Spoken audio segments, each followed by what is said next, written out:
munaasabad ballaaran oo lagu soo dhaweynayay taageerayaal tiro badan oo ka soo digarogtay xisbiyada wadani kulmiye ayaa ku soo biiray xisbiga mucaaradka ee UCID ayaa lagu qabtay hotel Sita Palace ee magaalada Burco. Munaasabadani oo si heersare loo soo agaasimay ayaa waxa ka soo qayb galay gudoomiyaha xisbiga UCID Injineer Faysal Cali Waraabe iyo wafdi ballaaran uu hogaaminayay taageerayaal tiro badan cuqaal waxgarad dhalinyaro iyo marti sharaf kale. Waxay ugu horeyntiiba ka hadlay gudoomiyaha xisbiga UCID ee gobolka Togdheer iyo mas'uuliyiin kale oo ka soo boqolay caasimada Hargeysa ayaa hadallo soo dhaweyn ku qaabilay taageerayaashii ku soo biiray xisbiga cadaaladda iyo daryeelka ee UCID.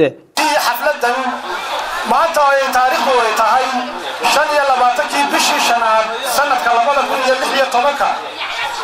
halkan magaalada Burco laba bilood ka hor 24 bishii saddexaad ayana xaflad tan la mid ah ku qabanay. waxay ku tusaysaa in xisbiga UCID dadka gobolka Togdheer u dhashay ama magaalada Burco degan ay xisbiga soo galayaan ku soo biirayaan ay hamad u hayaan aad iyo aad baan idinka mahad celinaya kuwii hore ka horeeyayna way mahadsan yihiin kuwa dambe ee ku soo biiri doonaana iyaguna way mahadsan yihiin waxaan inoo ballana in xisbiga UCID aynu ka dhigno xisbi heer qaran ونقطة ذلك السوداني الآن ونقطة حزب الحاكم. واسنت حزبية ولا وقرن كتاتهين هي وقرن كراسلين. مركا واحدة هاي حزبية كلام وعليها تصوب حين أنت أكتم هذول السلام هنا هلك ساعة حزبي وعدة وعن رجين إلى هنا عاد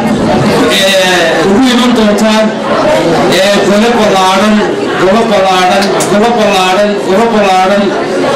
عليها بتوتان أوي من توتان وحوي من توتان وكله ما لا يقولين سيد عسبير الحيل.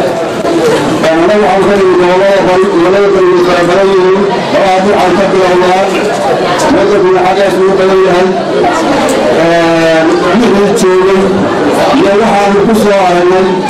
يا ولا من ولا مشي ولا كشر حقا ولا تقول ولا كبر ولا بني أهل ونحن غير كقوات نحن غير يواجهون ولا يهرع كفرا وعكات الجوانية تغاطا ولا صلوات وحيدون مجلس جواد الله إلى العلم سلطان عدا عصر وغيرنا. sidoo kale waxa iyaguna ka hadlay munaasabadani xubno kamid ah taageerayaashii ku soo biiray xisbiga UCID waxaana ay ka warameen siday ugu soo hiloobeen xisbiga UCID. waxaan nahay dad maxaan ku raayay wadin wata tiin maxaan ku raayay gololiisi wata oo dhameystiran oo aan waxba ka maqnayn hadii la ka dhigo xafladan ka weyn waan ku kulmi doonaa gudoomiyaha gobolka iyo maxaan ku raayay madaxda gobolka waan iska waraynaa gudoomiyaha waxaan ugu hambalyeeyaa tan iyo midda kale ee soo socota waxaan ka cadeynaa inaan nahay xisbiga UCID taageerada xaadana aanu hayno Faysal xiisana aanu haynay in badan inaan Faysal aragno oo la kulano marka waxaan ka cadeynaya oo aanu nahay dhalinyarada gobolka Togdheer waxaan u sheegayaa in gudoomiyaha aan ka sugno isagana taageerada aan siinay xigta waxa weeye sida mulka iyo miisaanka iyo baaxadda iyo power kale aan ugu taageernay Faysal Cali Waraabe ayaa waxaan idinka codsanaynaa dhammaan inaynu soo saaro يعني أذكر وأنا وأنسكر وإني أمبارح كذا نمي حسب لو حن قصوا بيني أعد سوى أنا السمع نروح خيرنا على رأسنا عن سيدنا يا وعند كذا يا هذي هاي كذا من كان قطرنا قاسينا حبنا إن شاء الله. ugu dambeyntiina waxa soo afmeeray gudoomiyaha xisbiga UCID Injineer Faysal Cali Waraabe oo hadallo soo dhaweyn ku qaabilay taageerayaasha ku soo biiray. shacbi how maalinta awoodda leeyahay waa maalinta codka bixinaysan maalinta u fiirsada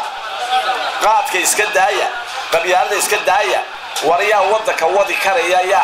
ya wadanka hore u marinaya ya mideynaya ilaahay ka baqaya ku shaqeeya waa taas oo أنا واحد جعله إن شاء الله تعالى ما أنت الدولة ما نسيو الديمقراطية ما نسيو مين وحال اسمه احترامه حدود يدقالة لسكو استعمالها أما أنا أقول شحاله أو دقالة لقاها بقى سيا وضمات عرب توكاي أما ده الحدود سما يسوس ما هي منا ما هينو عدود أمانة هالكام برتوين طبلابنا إن شاء الله تعالى عدود طبلابنا هذا خضر عبد الرزاق سليبان خضر هند شبكة عالمي قاعد وناق نيوز مقالة برعو.